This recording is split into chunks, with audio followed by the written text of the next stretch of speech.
India کے شہر آگرہ میں مغل امپائر کے آرکیٹیکچر کا ایک ایسا شاہکار موجود ہے جسے آج پوری دنیا تاج محل کے نام سے پہچانتی ہے۔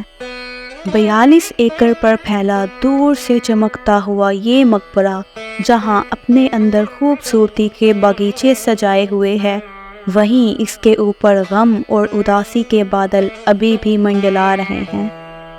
ہر گزرتا لمحہ ماضی کا حصہ بن جاتا ہے، پر جو دنیا کی نظر میں سب سے خاص ہوتا ہے اسی کو ہمیشہ یاد رکھا جاتا ہے۔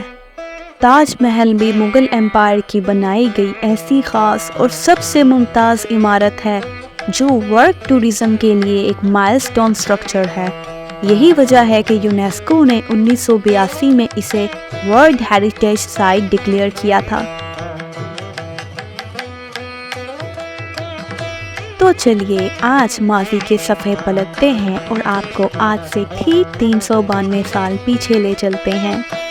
سن 1631 مغل بادشاہ کی سب سے عزیز بیگم ممتاز محل اپنے 14ویں بچے کی پیدائش کے دوران وفات پا گئیں۔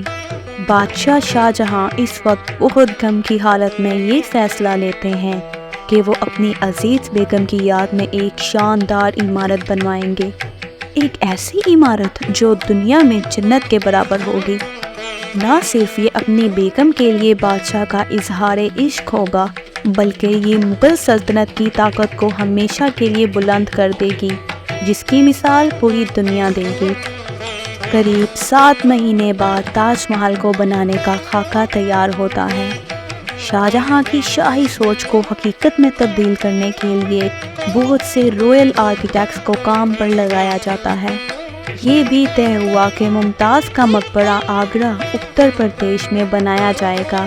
ممتاز کے مقبرے میں کیا کیا رہے گا یہ بھی بہت عرصہ تک سوچا گیا۔ بالآخر یہ طے ہوا کہ وہاں باغیچے ہوں گے، مسجد ہوگی، بازار ہوں گے اور یہ وہ جگہ ہوگی جہاں ہر کوئی جانا پسند کرے گا۔ بات جب اس کے آرکیٹیکچر کی آئی تو اس کے لیے Persian, Islamic, Indian and European style کا مکسڈ آرکیٹیکچر طے ہوا۔ اس عالیشان سٹرکچر کو بنانے کے لیے 20,000 مزدوروں نے دن رات خون پسینہ بہایا، اور وہ بھی 1 یا 2 سال نہیں بلکہ پورے 20 سالوں تک۔ اس عمارت میں مغل آرکیٹیکٹس نے اپنے ہنر کی کئی ایسی نشانیاں چھوڑی جنہیں دنیا کے ٹاپ انجینئرز بھی آج تک سراہتے ہیں۔ 4 میناروں کے بیچ کھڑا تاج محل پوری طرح سے وائٹ ماربل یعنی سفید سنگ مرمر سے بنا ہوا ہے۔ تاج محل کو اسلامک آرکیٹیکچر کی ٹچ دینے کے لیے اس کی دیواروں پر قرآن کی آیات کو کیلی گرافک ڈیزائن سے پختہ کروایا گیا۔ دیواروں پر انتہائی باریکی سے بنائے گئے خوبصورت پھول بالکل حقیقت کے قریب لگتے ہیں۔ اس بلڈنگ کو ایسے ڈیزائن کیا گیا کہ جب مین گیٹ کے پیچھے سے اسے دیکھا جاتا ہے تو یہ کافی بڑی لگتی ہے، لیکن جیسے ہی مین گیٹ کی طرف بڑھا جاتا ہے تو آٹومیٹکلی اس کا سائز چھوٹا ہوتا جاتا ہے۔ دماغ کو چکرا دینے والی یہ کوئی پہلی ٹرک نہیں جو مغل آرکیٹیکٹس نے استعمال کی ہو۔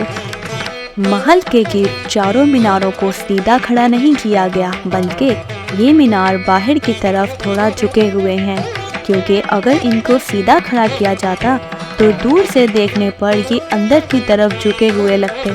ان میناروں کو باہر کی طرف جھکانے کی ایک اور وجہ بھی تھی، اور وہ یہ کہ خطرناک زلزلے آنے کی صورت میں اگر یہ مینار گرے بھی تو یہ باہر کی طرف گر کر تاج محل پر ایک آنچ بھی نہ آنے دیں۔ اس آرکیٹیکچر میں انڈین ٹریڈیشن کی جھلک دکھائی دیتی ہے۔ اس کا سفید حصہ اسپرچویلٹی اینڈ پیورٹی کا مظاہرہ کرتا ہے، اور لال والا حصہ وارریئرز اور رائلٹی کی پہچان ہے۔ لیکن جو سینٹرل سٹرکچر ہے یعنی تاج محل وہ اسلامک آرکیٹیکچر پر بنا ہوا ہے۔ تاج محل کا شمار دنیا کے 7 عجوبوں میں ہوتا ہے اور یہ انڈیا کی سب سے مشہور ٹورسٹ اٹریکشنز میں سے ایک ہے جسے دیکھنے دنیا بھر سے بہت سے لوگ آتے ہیں۔ اگر آپ کو ویڈیو انفارمیٹیو لگا ہو تو اس طرح کے اور ویڈیوز دیکھنے کے لیے چینل کو سبسکرائب کریں۔ شکریہ۔